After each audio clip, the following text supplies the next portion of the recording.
يا صباح الهنا، صباح السعادة، صباح السرور على أحلى أخوات في الدنيا. يا رب دايما تكونوا بخير وبألف صحة وسلام.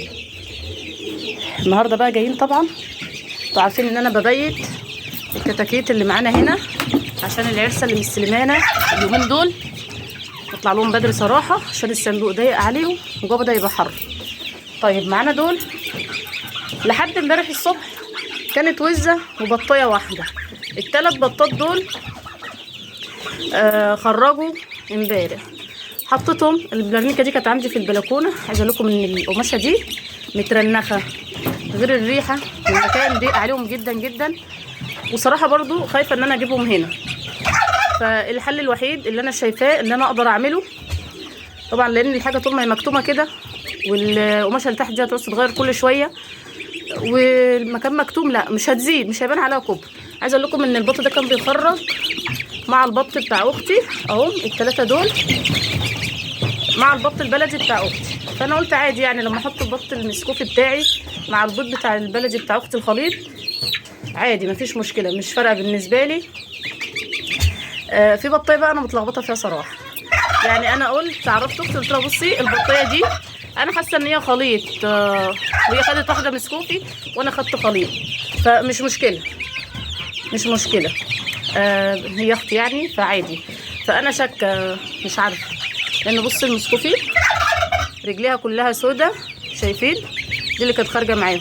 شوفوا دي برضو معرفش، برضو يعني انا برضو مش متاكده. دي بقى اختي اللي كانت طالعه دي ما شاء الله، هو بيطلع صغنون قوي كده، مع ان البيضه بتبقى حلوه بيطلع صغنون قوي كده. بس عايزه اقول لكم ان المسكوفي يومه بيبقى بيومين. طب انت يا ندى مش هتبيعي منه؟ لا ده مش هبيع منه. ليه؟ لان زي ما انتوا عارفين ان انا خلصت من البط البلدي اللي عندي كله. طب وبعدين يا دود هتفضلي كده من غير بط؟ لا، زي ما انتوا عارفين بره معايا دكر مسكوفي وانتايتين شرشر وانتايه مسكوفي، هفضل على كده؟ لا. طب انت جايبه الشرشر ليه يا ندى؟ زي ما قلت لكم كتير للناس اللي داخله جديد، انتاج الشرشر دوت بيبقى هجين، دكر مسكوفي مع نتايات شرشر. فقلنا نهجن مع بعض كده المولر ونشوف، لان البلدي صراحه انت البطايه عندك من عمر يوم كده عشان تبدا تشتغل عندك وتبيض 6 شهور، تقعد تبيض لك في شهر، ولو هترقديها في شهر، خدت في وشها 8 شهور. الجوز كان بيتباع في السوق ب 60 جنيه، يعني البطايه ب 30 جنيه. انت لو حسبتي التكلفه بتاعه 8 شهور اللي انت هتولي فيهم النتايه اللي انت عايزاها تشتغل عندك، لا انا راح اشتري لي مزرعه احسن وهي صغيره كده. وبعدين النتايات البلدي مهما يوصل بيها الوزن، لو بلدي صافي 2 كيلو، لو بلدي خليط معاكي ل 2.5 في مدة 6 شهور، من 5 ل6 شهور على حسب الرعاية.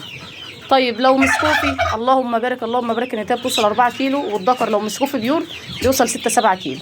وطبعا كله بيرجع للعناية والتربية. فطبعا انا لغيت البلدي من عندي عشان كده. وطبعا زي ما بنسمع كتير الدكاترة كتير ويوتيوبرات اللي هو المحتوى بتاعنا كتير دوت، وانا منهم يا جماعه، المولر تهجين من الذكر مسكوفي ونتايات شرشر. احنا جبنا بقى النتايات الشرشر مع الذكر المسكوفي عشان نشوف الهجين دوت قدامنا كده ونطلعه من عندنا ونشوف الكلام ده صح ولا لا. هو فعلا صح، بس ايه، لازم ناخد التجربه قدامكم. الشرشر اللهم صل وسلم وبارك، المولر راح فين المولر يا جماعه؟ بصوا عايزه اقول لكم ان هو من 70 ل 90 يوم بتذبحي من 3 ل 3.5 كيلو. ف 3 ل 3.5 كيلو في مدة 70 ل 90 يوم، ده كويس جدا جدا. احسن ما ربي، اللهم صل وسلم من فضلك، احسن ما ربي البلدي ويقعد عندي حدود ال6 شهور عشان النتايه توصل ل 2 وربع 2.5 بالعافيه لو خليط، والذكر 3.5 برضه. فلا انا بقول كده يا جماعه، للي حابب يمشي ويعمل معانا وياخد تجربه معانا تمام، انا تحت امركم. مش عايزين نستنى لما انا ناخدها لوحدنا كده ونجربها، والتجربه خير دليل. هنشوف مع بعض ان شاء الله الايام الجايه. فطبعا انا بقول كده ما بغصبش على حد عشان ما حدش يروح يقول ده بتقول يبيعوا بطكم واعملوا بطكم ومش عارف ايه. اصل الكلام ده سمعته كتير من ناس ما عندهاش دم كده. يعني انا بتكلم، انت عايزه تعملي زي اعملي، مش عايزه مالكيش دعوه باللي بقوله. انا كيوتيوبر محتوى القناه بتاعي طيور، فانا لازم اعرفكم حاجه زي كده. احنا ما بنربيش يعني نصرف كتير، احنا عايزين نصرف ونربي في حاجه تستاهل، نصرف ونربي في حاجه تستاهل. عايزين نصرف فلوس وناكل بط، نتاجر في بط يتذبح، في كيلو لحم يتذبح. البلدي لا يعلى عليه. انا مش معنى كده ان انا بعيب في البلدي، البلدي نمبر 1 في الطيور كلها، في البط نمبر 1. تحمله للحراره، برد، صيف، شتاء، رعد، برق معاكي، بيستحمل كل حاجه، من اكتر انواع الطيور اللي بتحضن، وما شاء الله اللهم بارك، وبترد على البيض. يعني مش معنى كده ان انا بعيد، بس انا بقول لكم اللي انا فيه، لان انا الحمد لله ولله الحمد عندي المفرغ، فمش محتاجه ان انا بطيه عندي ترقد، لا انا محتاجه بطيه عندي تجيب لي وزن. طعم البلدي لا يعلى عليه. مش معنى كده احنا بنعيب في البلد يا جماعه. انا عن نفسي والدتي نفسها قالت لي ما اقدرش استغنى عن البط البلدي والخليط يا ندى عندي على السطح. في ناس غاويه حاجه زي كده، وفي ناس ما تقدرش تستغنى عن البط. اما انا تاجره، انا مش هقعد ابيع البط البلدي. هيبقى ساعه ما بيغلى الكيلو بيبقى 160 جنيه، ب 150 جنيه. طب وانا وسوق بيبقى رخيص وسوق بيبقى غالي، ب 120 الكيلو، ب 110 الكيلو. طب وانا ليه؟ الموله رايوه.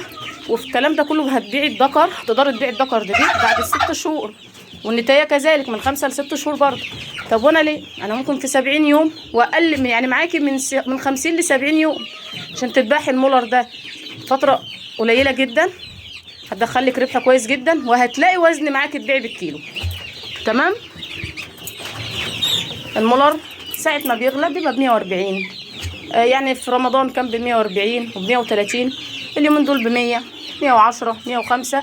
بس برضو يعني انت لو بعتي ذكر 3 كيلو هتبيعيه مثلا ب 300 330 بالكتير، او 350 ده لو 3 كيلو، ومعاك المولر من 3 3 ونص كده. فصراحه انا بتكلم عن نفسي، محدش يقول ده بتقول لنا بيعوا واعملوا وسووا وشوفوا ابيع نتاياتي وابيع مش عارف ايه واجيب شرشر ايه وقرف ايه. اصل في ناس عدمت، مش عايزه اغلط والله، مش عايزه اغلط. انا بقول لكم اللي انا بعمل بيه، عايز يعمل واللي مش عايز انا ما بضربش حد على ايده. انا بقول اللي انا ماشيه بيه، ما قلتلكمش اعملوا بيه. انا بقول عايزين انا اخد التجربه الاول وتشوفوا الانتاج قدامكم، تمام. مش عايزين براحتكم، وجودكم معايا شرف على دماغي من فوق. مش عارفه، انا حاسه ان بص الكتكوت ده عينيه مقفله خالص، في حاجه نقراه في عينيه. انا اخلص من اللي فوق الاقي اللي تحت. عايزه اقول لكم اول ما بخش الاوضه هنا عشان اخش ابيت الحاجه بتاعتي، لا اطلع الحاجه من الصندوق احطها مكانها. عايزه اقول لكم اول حاجه ببص عليها هم دول، اول حاجه ببص عليها هم دول. طب دول هتحطوهم فين يا ندى؟ انا صراحه اتشائمت من العينك اللي فوق دي صراحه، مش هضحك عليكم يعني، لان العين اللي فوق دي كانت اكبر خساره ليا. كان 7 رميات، 7 كتاكيت هندي، 5 كتاكيت براهما، وبرده كتاكيت الرز دي لما كانت فيها برده كان في خسائر منها، كان في حاجات بتنقص منها. فصراحه انا اتشائمت منها. حطهم فين يا ندى؟ احطهم تحت هنا، ماشي. البيضه دي بتاع الروميه لقيتها بيضاء امبارح بالليل، لما طلعت ابيت الكتاكيت حطيتها هنا، خفت لا تتكسر. هبيتهم. طب هتسيبهم يا ندى؟ لا مش هسيبهم. انا بالليل بطلع ابيت الكتاكيت في الصندوق ده. طب الكتاكيت بتاعتي الصغننه، الحلويات والجاتوهات العسليات ديت هربيها فين؟ هربيها هنا طول النهار، وبالليل لما اطلع ابيت دول هاخدهم معايا في نفس الجردل ده تحت عندي، هغطيهم هطلعهم معايا تاني يوم الصبح لحد ما ربنا يشوف العرسه دي. بصوا تشوف لها حل بعيد عننا. كان حد قال لي على الصوب بتاع الغنم هاتيه وولعي فيه، فانا كنت كلمت حد لان انا ما عنديش غنم صراحه، فكنت كلمت حد يشوف لي كام ورقه كده او كام ريشه كده او كام صفيه كده من الغنم بتاعته، والله المستعان. طبعا دلوقتي هملى لهم العلافات واملى لهم السقايات واظبط دنيتهم وانقل كل حاجه مكانها وارجع لكم. يا اختي كاميله انت، يا اختي انت كاميله، يا اختي انت كده انت عسليه انت. الله اكبر علينا. هنسيبهم بقى هنا، وبالليل هنبيتهم في الجردل زي ما قلت لكم، لان صراحه الريحه تحت كانت فظيعه، والبط والوز بالذات مش عايز الكتمه، مش عايز فرشه تحتيه كده قماش وبتاع، لانه برطرة الدنيا. كلمه برطرة الدنيا دي قليله قوي بالنسبه للمجهودات العظيمه معانا يعني في الدهوله والرطرطه. بس كده الدنيا تمام عليهم. وهنا بسم الله ما شاء الله، انا طبعا حاطه لهم هنا سقايه وعلافه، وهناك برضو سقايه وعلافه. ربنا يبارك لنا فيهم ويجازينا خير باذن الله، لان بصراحه واحد بيتعب بجد يا جماعه معاهم والله. عايزه اقول لكم دلوقتي ان الثلاث سلكات، الثلاث عيون كتاكيت وقعت منهم، طارت منهم، فكنت بجري بنلعب ان هم الصغميه دلوقتي في الاوضه، فرهطت صراحه.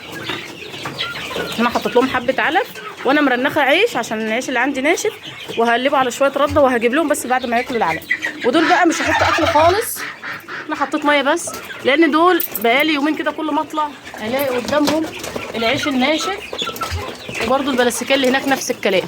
فانا دول لازم اجوعهم شويه عشان ياكلوا العيش اللي قدامهم. الفيديو كده داخل على 11 دقيقه. فتعالوا نخش نشوف الحمام بتاعنا. انا حطيت دلوقتي اكل للرومي والوزتين اللي عندنا.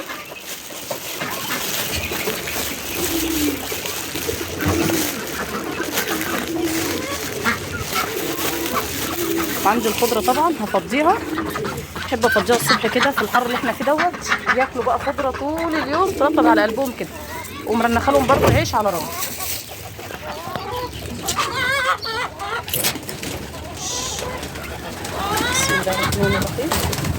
بسم الله الرحمن الرحيم، ما شاء الله اللهم بارك. بسم الله. انت صغنن الان، الله اكبر علينا. طبعا بصوا تحت زغلول كبير وزغلول صغير. علف هرنخه النهارده، وبسرنجه او بقطاره او اي حاجه عندي لحد ما اجيب الاداه اللي هي بتاعت الزغاليل دي، هساعد الزغلول الصغير. هم عايزين ميه، الميه فاضيه خالص من عندهم.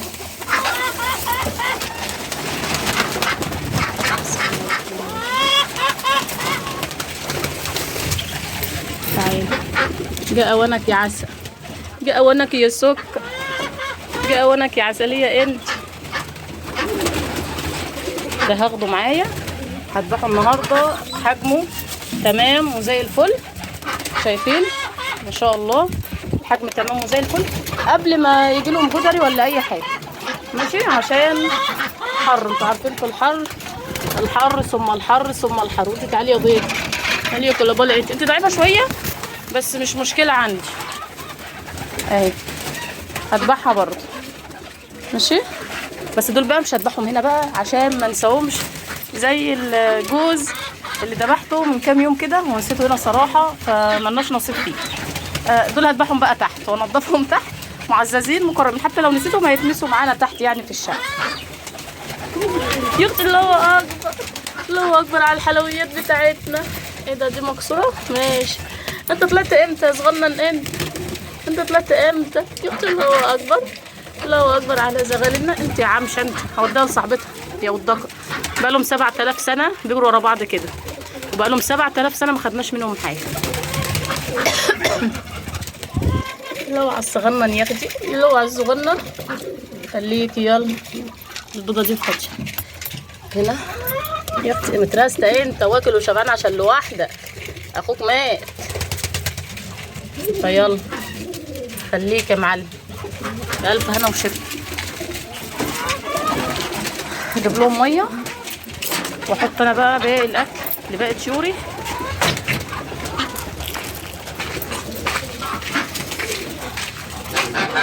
عايزه افتح على الوز النهارده. ليه بقى؟ لان عندي وزه من الوزتين دول طبعا مفيش بيض تحتها. انا عملت كل الحلول ان هي ما ترقدش، يعني رقدت هنا حطيت في الطوب زي ما انتم شايفين، رقدت هنا حطيت في الطوب زي ما انتم، يعني شغلت الطوب اي حاجه عشان ما ترقدش فيه. قامت رقدت لي في البتاع الخشب دي، رحت مغطياها. قامت جات لي هنا مكان الخشبه الكبيره دي، بقت تلم لي شويه قش وترقد. النهارده بقى داخله ما هي بتقول لي هرقد، يعني هرقد، لقيتها مكان البلاستيكيه اللي هناك دي، فقلت لا لا انت مش هينفع كده خالص، مش هينفع الاسلوب ده معايا. فانا الحل الوحيد ان انا هسيب الباب مفتوح حتى الاكل. شوفوا بعرف ان الحاجه راقده ولا مش راقده. انا كلمتك، انا كلمتك عيب، بعرف ان الحاجه راقده ولا مش راقده لما بطلع الاقي اكل قدامي. فالمهم هفتح على الوز يخرج بره، عشان الفراخ لما تخش تنكش هنا تشغل المكان والبط يتخانق مع الوز، فهي بقى تقوم بنت اللذينه دي، لاني جربت ان انا احميها الحموم ما عملش معاها حاجه خالص، معفنه ما بتجيش بالحموم. برضو ازعل منك، عيب عيب يعني، عيب انا اجري كده قدام المتابعين يعني، عيب. خليني ماشيه مشتته كده. نجيب حاجه قدام الباب بس. بصوا عندي فرخه تموت وتبيض البيضه هنا كل يوم. لا يا ما بيضتش امبارح. انت يا قطه انت يا قطه انت ياخدي. هجيب لكم الخضره، طبعا الارانب حطيناها الطواجن، حاطين فيها الميه عشان السقعه. انا بعتذر جدا جدا. كان في تعليق جاني امبارح يا ندى اتكلمي عن كيفيه تربيه الارانب في الصيف، فانا بعتذر والله ان انا نسيت خالص، ما افتكرتش لما جيت عند الارانب. انا كنت هتكلم دلوقتي على شويه حاجات ليهم، بس بكره باذن الله في فيديو بكره هيبقى خاص بتربيه الارانب في الصيف، ان شاء الله تبقوا احسن مربيين واحسن تجار، وربنا يكرمكم ويوسع رزقكم ان شاء الله. اشوفكم على خير بكره باذن الله. ما تنسوش تصلوا على الحبيب المصطفى في الكومنتات. انا زعلانه منكم اليومين دول قوي قوي قوي، مفيش لايكات مفيش مشاهدات، بس ما علينا، عذرينكم لان ضغط امتحانات وكده، فربنا يوفق الجميع. اشوفكم على خير بكره، مع السلامه.